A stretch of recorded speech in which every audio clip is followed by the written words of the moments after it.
Hello, everyone. Welcome to Shedskin Ideas. My name is Rodney.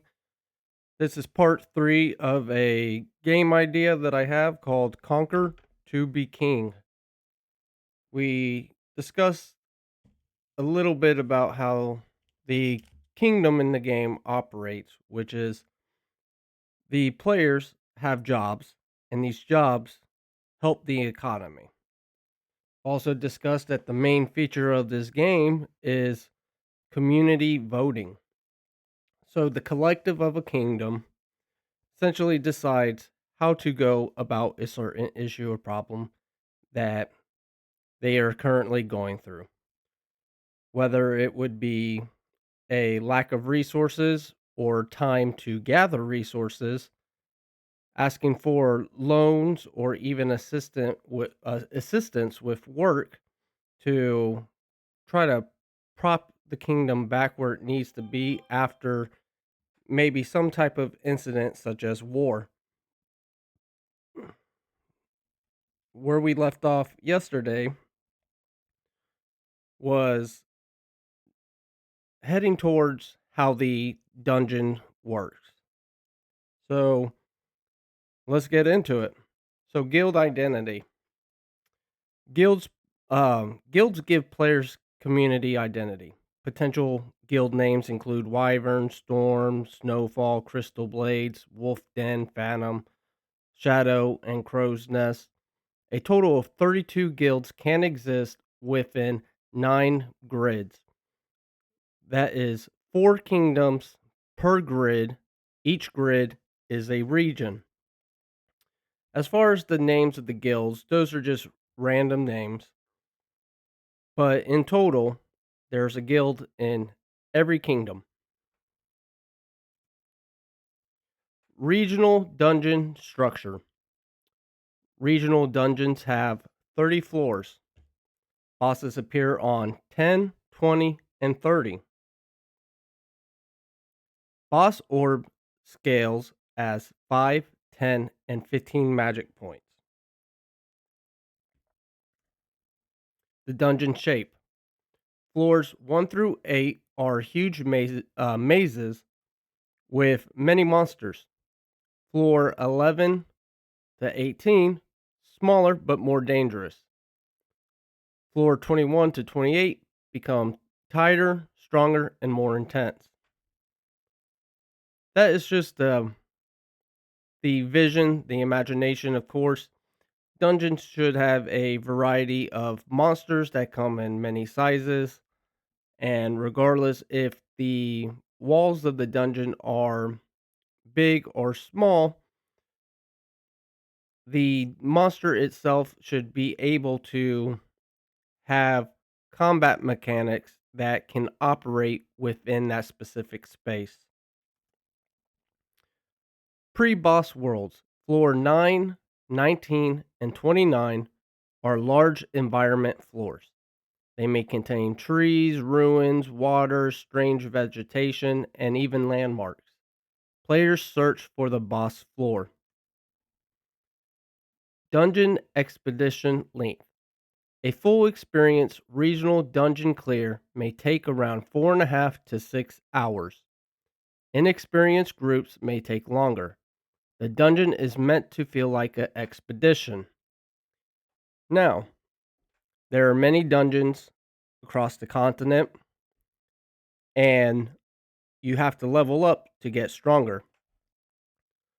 So, even though a full clear would take around 4.5 to 6 hours, if you're at a low level or inexperienced group, it may take longer. Some people may go, okay, do you think this is a little excessive? 4.5 to 6 hours. It's a little much. And especially if you're playing the game, you're probably thinking, oh, I have to go do my job in the kingdom. I got to make sure there's meat, make sure my plants are getting their water, and do whatever things that you need to do to help the kingdom. But in the dungeon, time is scaled differently. So 4.5 to 6 hours does not mean 3 weeks of in-game time. Some people may believe that it's still long, even with these reasonings. But I think if you're a gamer who enjoyed, we'll say, Call of Duty Zombies with Easter eggs and trying to get everything, you know good and well to complete a a stage or these waves can even last so long and can be difficult without the proper advantages or the inconvenience of something happening to someone that puts yourself at a disadvantage. So the dungeon is meant to be an expedition. Threshold rooms. After floor 10 and floor 20, excuse me, after floor 10 and floor 20 bosses, players enter a threshold room. These rooms allow decision making, exit, return activation, preparation review, and voting. They separate one dungeon depth from the next. Dungeon voting. At threshold rooms, the party votes continue or leave. The party leader cannot force the group deeper. Majority decides the direction. Secured versus at risk loot. Normal loot collected before the boss becomes secure when reaching the threshold room. Boss loot remains at risk if the party continues. If the party wipes later, boss rewards and new loot. Uh, if the boss, if the party wipes later, boss rewards and new loot since the threshold room are lost. Dungeon mastery. Players get faster because they learn the dungeon. They remember routes, enemy location, elite encounters, dead ends, dangerous areas, and boss patterns. Knowledge becomes progression. So, even if you decide to leave the dungeon af- in the first threshold room and you want to quickly progress as quick as you can back to the threshold room to do the next third of the dungeon, you at least know where you're going. So instead of taking all these routes, coming across monsters that take time, then you can end up cutting that time to get to the boss a whole lot faster to get to the next third. And if you're a solo player, it's also beneficial that way. But if you just want to level up and grind, then even a single floor can give a lot of progression. Guild clear records. Guilds display fastest dungeon clears. No special item, stat reward, or gold is given. The record itself is the reward. Players keep trying to beat the time. So if you have a party who completes a guild or a boss room, the time will be set up in the guild.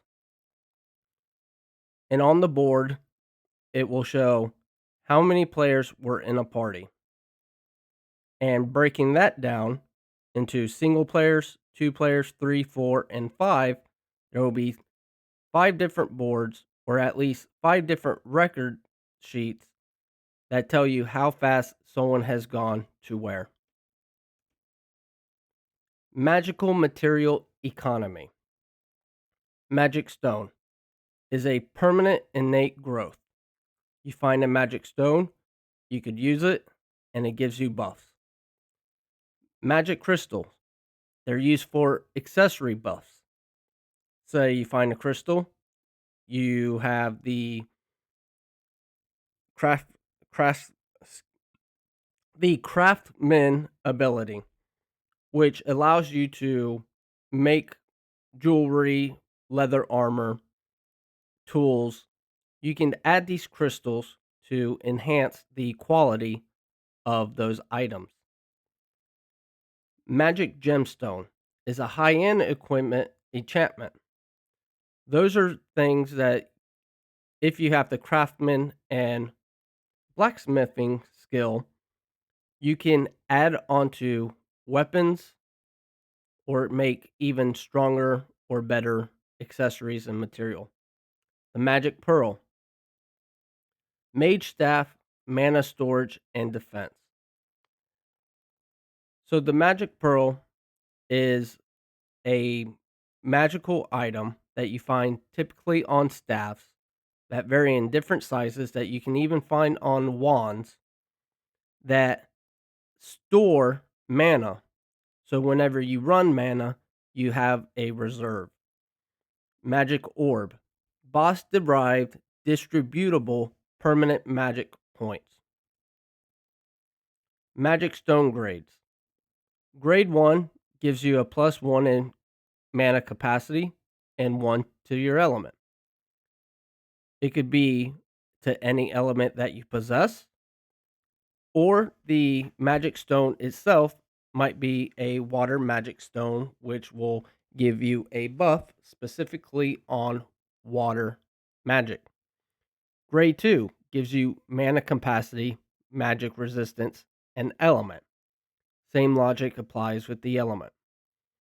Grade 3, mana capacity, magic resistance, mana infusion, and the same logic applies to element. Dormant elemental potential. If a player consumes a lightning stone without lightning unlocked, the lightning point becomes dormant. The stone creates potential. It does not teach the element. So, if you don't have lightning, you can still build up that elemental strength with a lightning stone. You won't be able to use it until you unlock the lightning element ability. This allows you to decide, do I want to have a dormant ability, or do I want to sell this or trade this to someone that might be more beneficial to for some good buck? Crystal and gemstones. Crystals are used for accessories and equipment buffs. Gemstones are used for stronger jewelry, weapons, staffs, armor, or prestige equipment. They do not permanently change the character. Magic Pearl. Magic Pearl attaches to a mage staff. It stores mana, supports mana replenishment, and powers magic guard. The pearl must be charged by the mage, and it can run out. This is something that you do whenever you're at home in the kingdom. Of course, you're going to have to charge it with your own mana, but as long as you're not going to war or using mana for any other activity, then you would have to use time to fill up that pearl to prep yourself for when you may need to use that specific weapon. Magic orbs. Magic orbs come from bosses. They can be split because their mana is dense enough to remain stable. Smaller parties may sell unused orb portions for wealth. Orb ownership. Boss orbs belong to the party first. One player cannot secretly consume or steal it. Distribution requires agreement, and the splitter handles fair division and possible sale. Knight versus Mage. Knights dominate close combat with weapons, armor, and physical defense. Mages dominate range with magic, mana, pearl staffs, and positioning. If a knight closes distance, the mage is in danger. Weapons. Knights use swords, short swords, shields, dual swords, and physical weapons. Mages use staffs, wand, pure casting, and can still use minor physical weapons when needed. And as I mentioned, you can always change your abilities or your class. You are not permanently a knight. If you have a staff in your inventory, or if you have clothing that um, you would prefer to use while acting as a mage in your party, you can do so at any time. If you're in a dungeon or in war and you realize there we need at least one more support, then one of the knights can sacrifice their knight class to switch to a mage class to fill that role. Time of day. The game uses a visual sunrise to night gauge instead of a digital clock. Players feel time through lighting, sky changes, and world rhythm. Contextual time. Kingdom time, travel time, dungeon time, and ballroom time can move differently. This makes the world feel large without wasting the player's real time. Grid travel. The world is divided into large playable travel grids. Players can follow roads, move diagonally, explore wilderness, visit villages, or leave the main path. Travel transitions. Crossing grid boundaries can trigger short transitions. A transition may show days passing. This makes travel feel long without requiring literal real time walking. Party travel. The party leader controls normal group transitions. When the party moves to another grid, everyone transitions together. This prevents players from being accidentally left behind. NPC relationships. Only selected NPCs need deeper relationship systems. Relationships develop through repeated encounters, work, walk, errands, festivals, and natural interaction. Organic romance. Romance should feel subtle. A player may spend time with an NPC, notice affection building, and eventually realize the NPC has feelings. It should feel warm and lifelike. Relationship progress, familiarity, repeated encounters, growing affection, romantic signal, player response, date, relationship, and possible marriage. Marriage should require maturity and progression. Preference without stereotypes. Romance should support players' preference without forcing stereotypes. Same gender relationships should feel natural, respectful, and character driven. Commoner versus noble romance. Commoner romance may feel deeper because it grows from everyday life. Noble romance may create status, house reputation, and political opportunity. Neither should automatically be superior. Ballroom events. Ballroom events happen at night. They include dancing, conversation, noble interaction, reputation growth, romance possibilities, and status recognition. Noble NPC behaviors. Assertive nobles may approach the player after successful dances. Shy nobles may wave or wait for the player. Rejected dances affect only that event, not the entire future.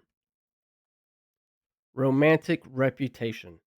Ignoring or embarrassing an interested noble can affect romantic reputation with that person or house. This is a social consequence, not a moral punishment. Knight progression. Knights progress through multiple ranks. Higher ranks require greater reputation, combat success, contribution, loyalty, and recognition. Rank affects authority and opportunity. Royal Knights. Royal Knights are elite but risky. They have limited chances or lives in royal service. Failure can remove them remove them from royal knight status and send them back to their kingdom. So if you ever get acknowledged and have the status to be a part of the royal knights, you're given 3 lives. When you die 3 times, you go back to your previous kingdom as if it never happened. Of course, you don't lose the things that you've had or acquired during service, but getting back into the royal knighthood becomes much harder. Kingdom economy. The economy is affected by work, resources, trade, war, prices, shortages, debt, and royal assistance. A strong economy gives the kingdom more options. Trade negotiation. Kingdoms can negotiate resources instead of only taxes. A mining kingdom may trade ore for food. Trade reflects regional strength and weaknesses. Voting interface. Voting appears like an official document. Players choose between clear options such as accept, reject, counter offer, import, conserve, trade, or prepare for war. What this looks like is when you're playing, you'll get a notification. You check the notification, and you'll have a list of things that are happening in the kingdom, and you get to vote on them. The kingdoms also have their own king with their own personality. And what happens is the main things that people vote on could be passed depending on the NPC values. So certain NPCs will believe in different actions, different votes. And if their status is high, their points are worth more than a player with low status. So it's important as the collective to make decisions that they believe are best for the kingdom, regardless of what will or would happen. Kingdom negotiations. One kingdom proposes, the other kingdom accepts, rejects, or counters. Failed negotiation can lead to tension, formal duels, or war. Status weighted government. Higher status increases political influence. Kings, nobles, council members, knights, and citizens may have different voting weight or access.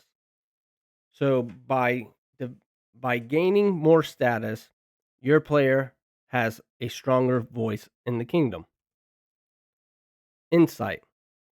Insight helps players understand consequences. A high insight player may see economic effect, resource warnings, and likely outcomes before voting. War intelligence. Military knowledge helps reveal battlefield advantages. Terrains, cliffs, seasons, formations, and enemy weaknesses can influence strategic decisions. And regional war. War begins within regions. Players choose fronts such as east, west, north, or south. Uneven splits are possible and create major consequences. I will leave it here for now. And when we get back to it tomorrow, we'll go more in depth on how war operates and how this affects your kingdom. Thank you very much for tuning in. This is Rodney with Shedskin Ideas. This is Conquer to be King. Please leave any comments or questions that you have. And until next time, have a good day. Bye.